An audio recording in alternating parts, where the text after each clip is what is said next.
What does it mean to respect someone? And does everyone truly earn this esteem simply by existing? The great Stoic philosophers of ancient times, such as Marcus Aurelius, Seneca, and Epictetus, would challenge us to contemplate this very question with a discerning mind. Respect, as they would remind us, is not a mere social obligation, but a deliberate choice shaped by virtue and understanding of human nature. Imagine yourself walking through an ancient agora, a marketplace not only filled with goods, but bursting with a diverse tapestry of human behaviors. Each face you see is a story, each encounter a potential lesson. Yet, amid this bustling scene, there are those whose presence does not warrant the currency of your respect. These are the individuals who drift from their path of reason and virtue, draining the vitality from those around them like shadows draining light. The first of these types is the perpetual complainer. They are akin to a stone caught in a river, always resisting the flow of life. In Stoic teachings, life is compared to nature's stream, constantly changing and indifferent to human lamentations. This individual expends their energy railing against the inevitable, unwilling to accept that there are forces beyond their control. Marcus Aurelius wisely noted, "Waste no more time arguing what a good man should be. Be one." Yet the perpetual complainer does just the opposite, tangled in grievances instead of cultivating virtue. Observe them in your life.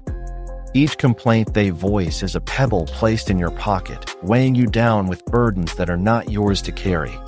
Respect, the Stoics tell us, should not be granted to those who refuse to take responsibility for their own peace. The second type is the deceitful pretender. Underneath the guise of charm, they conceal their true intentions, much like a wolf in sheep's clothing. Stoicism teaches us to value honesty and transparency, for only through truth can we achieve harmony with our essential nature. This person seeks gain through manipulation. Their respect is traded like currency to serve selfish ends. Imagine a serene garden where each plant seeks the sun in its own way, no deception required. Now consider the pretender who wilts in the absence of integrity, casting shadows of mistrust. As Seneca reminds us, to be deceived is a failing of judgment, and thus it is wise to withhold respect from those who cannot be trusted to be genuine. Next, we encounter the arrogant braggart. There is an emptiness in their boasts, a hollow echo of the echo chamber they build around themselves.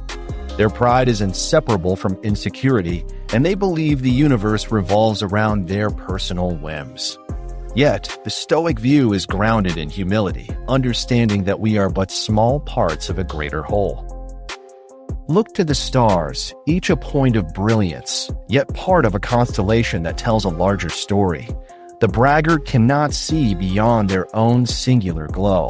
As Epictetus conveys, it is impossible for a man to learn what he thinks he already knows. True respect is reserved for those who approach life with humility, ever willing to learn and grow.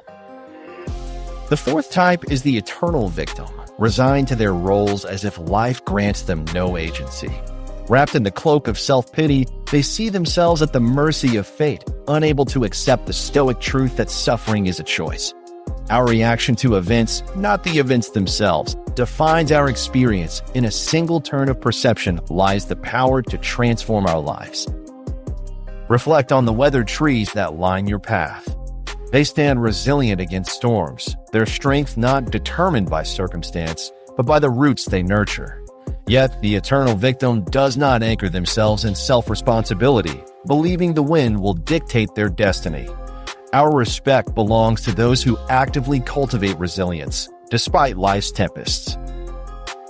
Lastly, we meet the relentless critic. Their words are sharp blades, not only scathing others but wounding themselves in the process. To live utterly free of judgment is a cornerstone of Stoic philosophy, understanding that critique not based on wisdom or virtue is often a projection of internal conflict. Consider the open skies, vast and accepting, allowing for diverse patterns and forms. The relentless critic fails to see beauty in this mosaic, trapped instead in their narrow lens of disapproval.